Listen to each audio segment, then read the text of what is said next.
അപ്പൊ നമുക്ക് നോക്കാല്ലേ? ഞങ്ങളോടൊന്നും ആലോചിക്കാതെ പെട്ടെന്നൊരു വെടിക്കെട്ട് ചെണ്ടവേളം അതിരാവിലെ സംഭവിച്ചൊന്നും ജനാർദ്ദൻ കുറിപ്പ് പറഞ്ഞില്ലേ? കയ്യിലിരിക്കണ കാശ് കൊടുത്ത് കടിക്കണ പട്ടിയെ വാങ്ങി എന്ന് പറഞ്ഞ പോലെ ഈ കളിയാണ് കളിക്കണത്. ഈ പോണെങ്കിൽ പോടാ, ഞമ്മക്കാരല്ലേ പേടില്ല.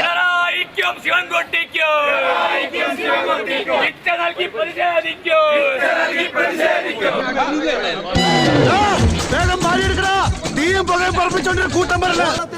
ലക്ഷക്കണക്കിന് വരുന്ന SSLC പരീക്ഷ എഴുതുവാൻ നിൽക്കുന്ന വിദ്യാർത്ഥികളിൽ നിന്നും 10 രൂപ ഫീസ് ഈടാക്കിക്കൊണ്ട് ശിവൻകുട്ടിയല്ലേ അത്? കാശില്ലാതെ ഒന്നും നടക്കില്ല. ആ, അടുത്ത ആളെ വിളിക്കേ. ചോദ്യ പേപ്പർ അടിച്ചു നൽകുന്ന ഒരു നാണം കെട്ട ഒരു ഗതികെട്ട ഇവരൊന്നും ഒരു കാലത്തും ഗുണം പിടിക്കില്ല. രീതിയിലേക്ക് കേരളത്തിലെ പൊതുവിദ്യാഭ്യാസ വകുപ്പ് മാറിയിരിക്കുന്ന കാഴ്ച നമ്മൾ കാണുകയാണ്. പ്രതിപക്ഷങ്ങൾ ദയവായി നിശബ്ദത പാലിക്കണം. നിങ്ങൾ ഈ പറയുന്നതിൽ യാതൊരു കഴമ്പുമില്ല. കോടിക്കണക്കിന് രൂപയ്ക്ക് നവകേരള സദസ്സ് സംഘടിപ്പിച്ച സർക്കാർ, കേരളീയ പരിപാടി സംഘടിപ്പിച്ച സർക്കാർ നിങ്ങൾ അതിര് കിടക്കും. ഇതുപോലെ എന്തെങ്കിലും കാരണം പറഞ്ഞ ഒരു റെസീറ്റ് ബുക്കുമായിട്ട് ഇറങ്ങും. ഉപദ്രവം ഉണ്ടാക്കാൻ നിങ്ങൾ മതിയല്ലോ ധാരാളം. എന്തിന് പാവപ്പെട്ട വിദ്യാർത്ഥികളുടെ പോക്കറ്റ് അടിച്ചുകൊണ്ട് പരീക്ഷ നടത്തുന്നു? എടോ, തന്റെ പോക്കറ്റ് ഒന്നും ഞാൻ അടിച്ചില്ലല്ലോ. നാണമില്ലാതെ എന്തൊരു മറ്റുള്ളവന്റെ കീശ തപ്പണം, അധ്വാനിച്ച് ജീവിച്ചു. വിദ്യാഭ്യാസ മന്ത്രി, വിവരവും വിവേകവും ഇല്ലാത്ത ഒരു വിദ്യാഭ്യാസ മന്ത്രി. ഈ കൊട്ടാരത്തിലെ വലിയ മണ്ട ശിരോമണി, സംസ്കാരത്തിൽ പാണ്ഡിത്യത്തിൽ സംസ്കാര ശൂന്യൻ. വാർത്താ സമ്മേളനത്തിൽ വന്നിരുന്ന് എന്തെങ്കിലും പറഞ്ഞാൽ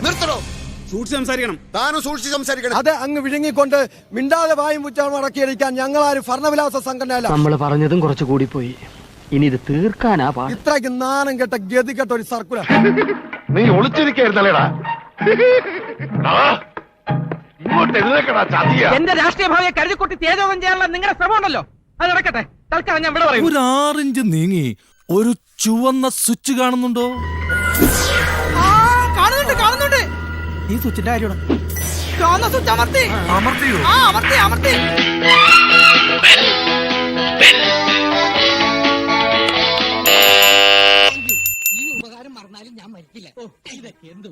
അപ്പോ നാളെ നേരത്തെ തന്നെ ഇങ്ങോട്ട് എത്തണം കേട്ടോ.